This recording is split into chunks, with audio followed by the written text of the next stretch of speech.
안녕하십니까.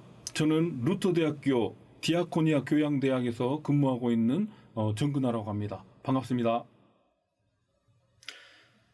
오늘은 한국의 국격을 높이고 있는 한류 콘텐츠 중에서 아직 세계화에서 뒤처져 있는 한식에 대해서 여러분들과 같이 이야기를 나눠보도록 하겠습니다. 한식이 해외에 어떻게 확산이 되었는지 그 과정을 여러분들과 살펴보도록 하겠습니다. 불과 20년 전까지만 하더라도 한국 사람들에게서는 마늘 냄새가 난다 라든지 한국 음식은 맵고 짠 자극적인 음식이다 라고 하면서 외국 사람들은 한국 음식을 별로 좋아하지 않았습니다. 그런데 한류가 확산이 되면서 일본을 비롯해서 독일, 프랑스, 선진국 등에서 동물의 내장을 구워 먹는다든지 내장탕을 해 먹고 또 우리나라 사람들만 먹는 줄 알았던 석고리, 족발까지 이제 판매가 되는 일들이 일어나고 있습니다. 예를 들어서 러시아 사할린 같은 경우는 100년 전에는 식재료라고 취급하지도 않았던 문어, 오징어, 그리고 다시마, 미역, 또 해산물들, 또 풀, 나물류들은 러시아 사람들에게는 음식이 아니었고 혐오스러운 식재료였습니다. 그런데 현재 100년이 지난 지금 사할린에 가면 한국 음식이 그들의 주요 식품으로 식탁 위에 올라오고 있는 것들을 확인할 수가 있습니다. 이런 극적인 변화가 과연 2000년대에 시작된 한류로부터 시작되었을까? 저는 100여 년 전 이역만리 타국에서 살아남기 위해서 처절하게 생활을 했던 우리 선조들의 노고가 한류의 훈풍을 힘입어서 지금 현재 한식이 그들의 주요 섭취 식품으로 자리를 잡게 되지 않았나라는 생각을 하면서 그 한식이 그들의 주요 식품으로 식탁에 오르게 된 배경을 대해서 여러분들과 같이 이야기를 나눠보도록 하겠습니다. 자, 그럼 한식에 대한 정의를 한번 해보도록 하겠습니다. 자, 한식을 뭐라고 정의를 했냐면요. 농林축산부에서는 전통 음식에 대해서 국산 농산품을 주 원료로 또는 주 재료로 하여 예로부터 전승되어 오는 원리에 따라 제조, 가공, 조리되어 우리 고유의 맛, 향 및 색을 내는 식품을 전통음식이라고 했습니다. 전통식품이라고 했습니다. 국어사전에 한식은 우리나라 고유의 음식이나 식사라고 정의를 했습니다. 그리고 이지선이라는 학자는 한식에 대해서 우리나라 고유의 음식 또는 식사, 우리 땅에서 나고 자란 식재료를 이용하여 조리한 전통 음식을 한식이라고 정의를 했습니다. 저는 이지선 선생님이 정의한 이 정의, 예를 들어서 우리 땅에서 나고 자란 식재료를 이용한 자료가 한식이다라고 한 이 내용에 대해서 처음에는 너무 한식을 좁히지 않았나, 범위를 좁히지 않았나라 생각했습니다. 왜냐하면 외국에서도 배추가 나고 고추도 나고 외국에서도 우리나라의 전통 음식을 만들 수 있는 식재료가 나온다는 거죠. 그런데 이렇게 좁혀놓은 거에 대해서 조금 불만이 있었는데 생각을 해보니 여러분들도 외국에 나가 보셨으면 아실 텐데 외국의 한인 식당에 갔을 때 한국 맛과 한국에서 먹는 식당의 한국 맛, 식당의 한식과 외국에 나가서 먹는 한식의 차이가 똑같았습니까? 차이가 없었습니까? 저는 외국에서 오래 생활을 했었는데요. 한국 음식 식당을 갔는데 한국 맛이 나질 않아요. 또 한국 사람이 한국 음식을 만드는데도 우리나라에서 난 식재료가 아니기 때문에 맛이 다르다는 것을 깨닫게 되었습니다. 그러면서 역시 학자들은 어떤 정확한 팩트를 통해서 정의를 하는구나 라는 생각을 하게 되었습니다. 자, 아무튼 한국에는 한식에 대한 정의는 그렇고 한식에는 세 가지의 특징을 가지고 있습니다. 먼저 한식의 첫 번째 특징은 약식 동원이라고 하는 철학이 담겨 있습니다. 약식 동원이라는 뜻은 음식과 약은 그 근본이 동일하다. 사상인데요. 우리가 여러 가지 영양가 있는 재료들을 넣어서 만든 밥을 우리는 약밥이라고 합니다.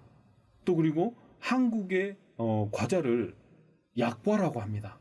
또 고추장에다가 몸에 좋은 꿀 그리고 다져 넣은 소고기를 넣어서 만든 고추장을 약고추장이라고도 하고 또 우리 어른들 식사하실 때 반주라고 하는데 약주라고 말을 합니다. 이처럼 한식은 기본적으로 음식을 조리하면서 약의 효과를 기대를 한다는 점에서 이런 한식의 특징, 약식 동원이라는 사상이 저변에 깔려 있다라는 특징이 있습니다. 두 번째는 한식은 기다림과 삭힘의 미학을 보여주는 발효 음식, 섞음의 미학을 보여주는 음식, 또 아름다운 색감을 제공해주는 음식, 풍류의 음식이라는 특징이 있습니다. 또 세 번째, 한식은 밥과 국, 반찬들을 섞어 먹는 조화와 융합을 추구하는 음식이라는 이런 세 가지의 특징이 있습니다. 이런 특징이 있음에도 불구하고 이탈리아 음식이라든지 중국 음식, 그리고 태국 음식, 일본 음식보다 한국의 한식은 아직 세계에 알려지지 않았습니다.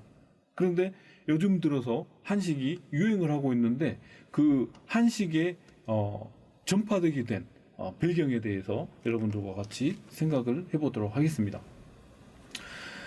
자, 한식이 해외에 소개되기 위해서는 먼저 한국 사람들이 나가야 되겠죠.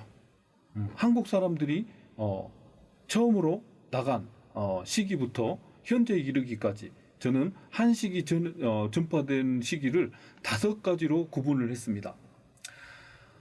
첫 번째 시기는 한인들이 비자발적인 혹은 강제적인 방법으로 해외로 이민했던 시기, 즉 1900년도 초부터 1950년 중반까지를 제1차 한식의 전파 시기로 봤고, 2차 시기는 정부가 알선을 해서 이제는 한인들이 자발적으로 이민을 떠나는 1962년부터 해외여행 자유화가 추진된 1998년까지를 제2기, 그리고 제3시기는 1998년부터 인터넷이 보급되기 시작한 1990년도 후반까지, 그리고 4차를 인터넷이 보급된 1997년부터 강남스타일이 유행한 2012년까지로 보았고요.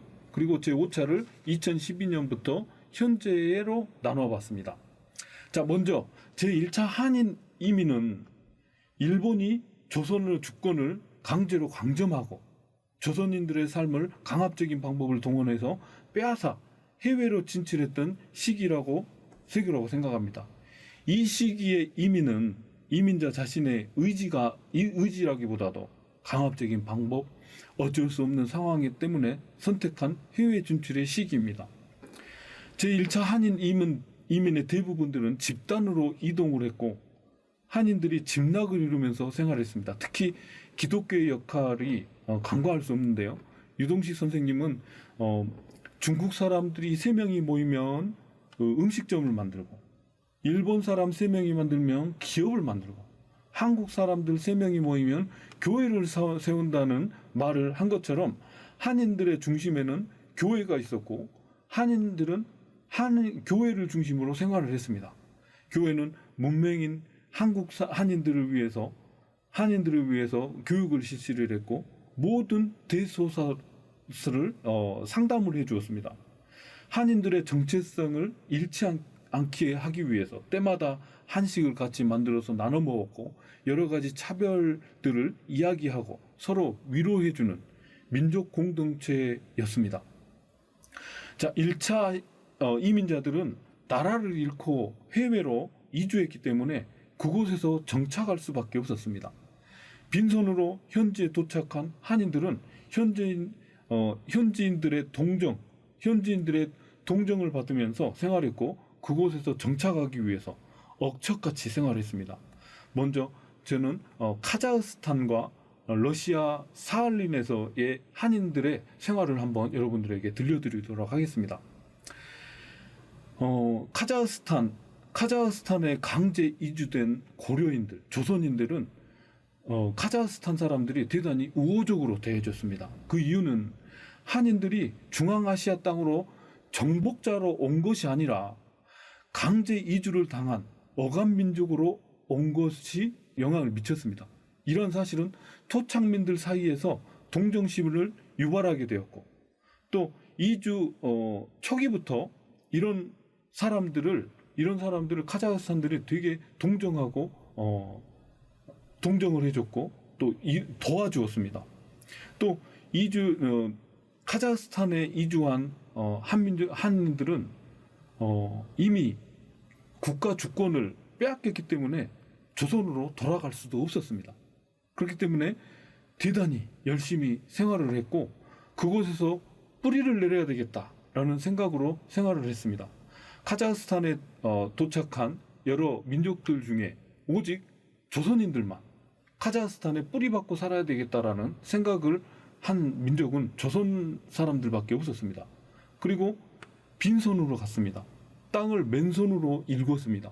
이런 과정들을 본 카자흐스탄 사람들은 한국 사람들을 동정했고, 또 조선 사람들은 타 민족들보다 맨손으로 일했음에도 불구하고 3배 이상의 수확을 거두게 되어서 카자흐스탄 사람들이 고려인들의 능력들을 인정을 하고 감탄을 하고 조선 사람들을 자기들의 형제로 받아들여졌습니다. 그래서 예를 들어서 카자흐스탄은 개고기를 먹는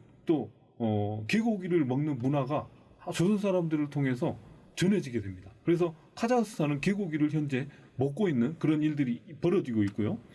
러시아 같은 경우는 러시아 사할린 공식 유배지였던 사할린은 석탄에서 얼어 죽는다라고 하는 동토의 땅이었습니다.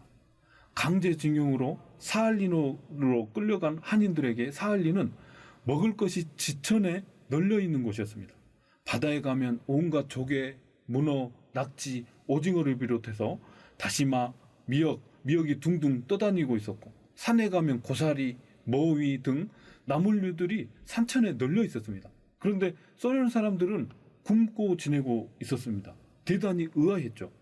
소련 사람들은 사람들이 못 먹는 것들을 조선 사람들이 먹는다고 하면서 대단히 혐오스럽게 생각을 했습니다.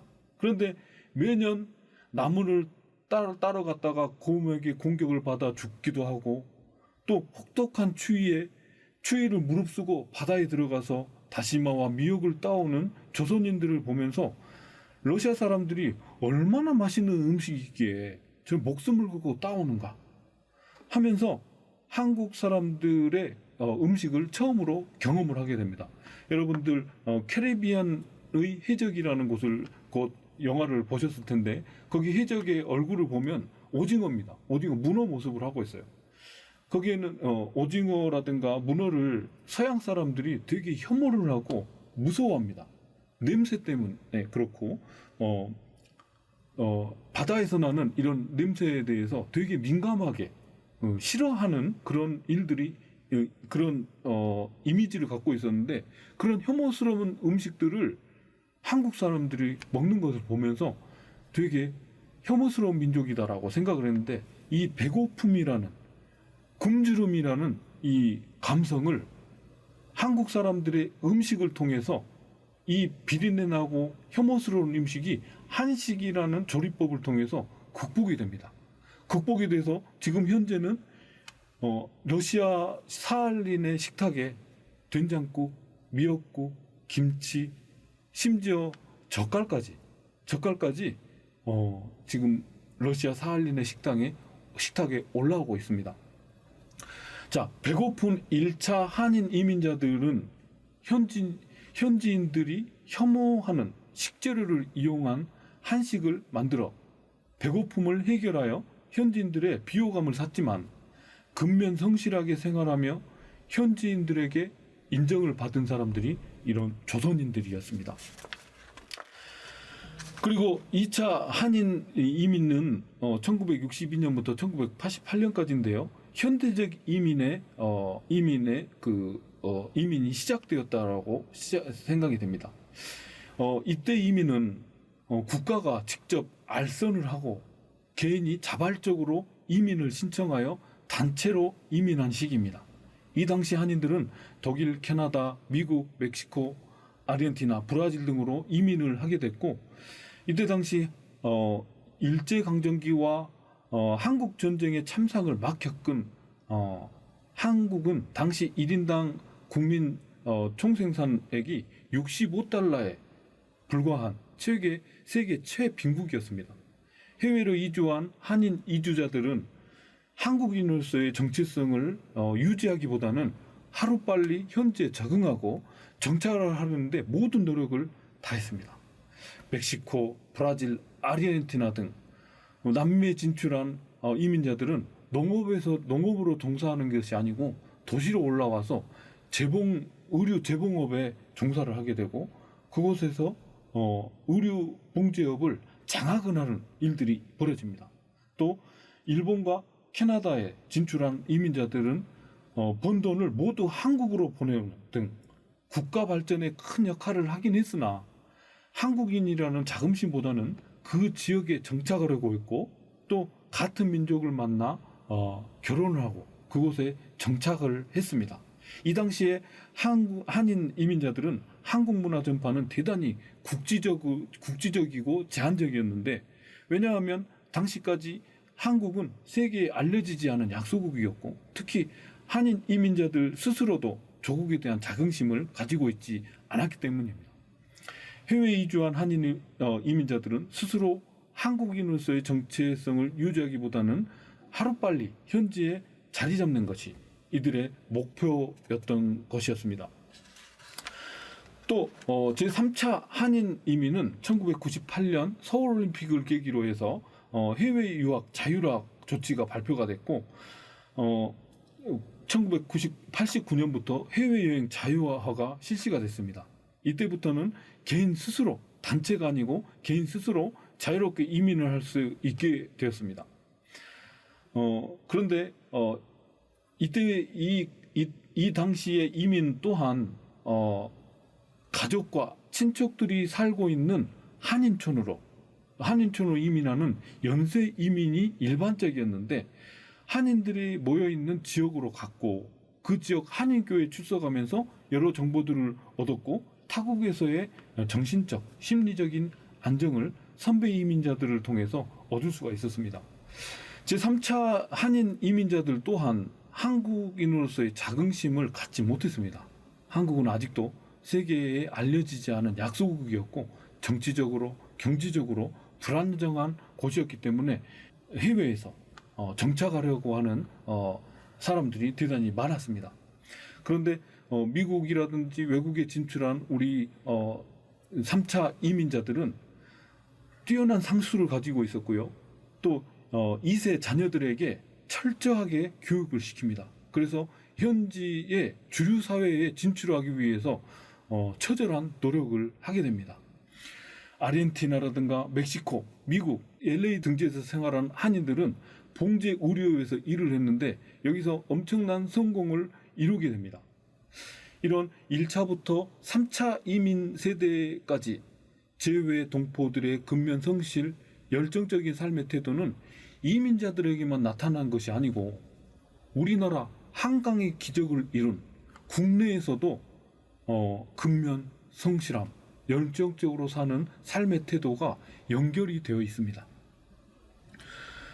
한식이 전파된 시기는 1차 시기부터 3차 시기까지 한국의 위상과 한국의 이미지는 보잘것이 없었고, 특히 외국인들에게는 부정적인 이미지보다 아예 관심마저 없었습니다. 그러나 현지에서 생활해온 우리 교포들은 우리 음식을 지속적으로 섭취하고 지내면서 현지인들에게 전파했습니다. 그러나 한국에 대한 국가 이미지가 거의 전무한 상황에서 한식은 한국인들과 특별하게 관련이 있는 소수의 현지인들에게 소개되었을 뿐, 소개되었다는 한계가 있었습니다. 그런데 이제 4차 한식이 전파가 되는 특별한 일들이 일어나게 됩니다. 해외 국영 미디어에서 대장금을 방영을 합니다. 2003년 중증 중증 급성호흡기 증후군 사스가 전 세계에 확산이 되면서 전 세계가 공포에 떨고 있는데 우리나라를 비롯해서 북한, 중국의 조선족에서는 사드가 발생하지도 않고 발생했더라도 사람이 죽지 않습니다.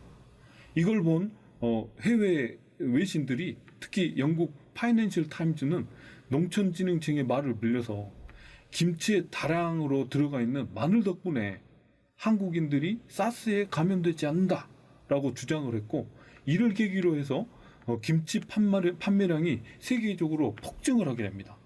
그래서 김치는 세계 5대 건강 음식으로 선정이 되었고 그때 마침 MBC에서 사극 대장금이 방영이 되면서 한류의 활기를 다시 불어넣어주는 작품이 되었고 한식을 해외에 알리는 결정적인 계기가 되기도 합니다. 예를 들어서 이 대장금 때문에 한식이 세계에 퍼지게 되었다라고 하는 연구가 외국 사람들의 손에 의해서 논문이 써지게 됩니다. 중국, 베트남, 터키, 이란 그리고 인도네시아의 연구자들이 대장금과 한식의 전파 영향력에 대한 그런 논문들이 발표가 되었고요. 홍콩의 경우는 대장금 정신이라는 교육 이념을 초등학교 교과서에 실어야 한다라고 하는 일들이 벌어집니다. 대장금은 하층 신분의 여성이 온갖 고난에 굴하지 않고 끝까지 인내하고 노력하며 도전함으로써 결국은 최고의 전문직 여성으로 성장하고 정도를 걸으며 권도 세력과 맞서 결국은 권성징악이라는 합리적인 결말에 이른다는 점에서 세계인들의 감성을 자극했고 홍콩을 감동시켰다라고 합니다.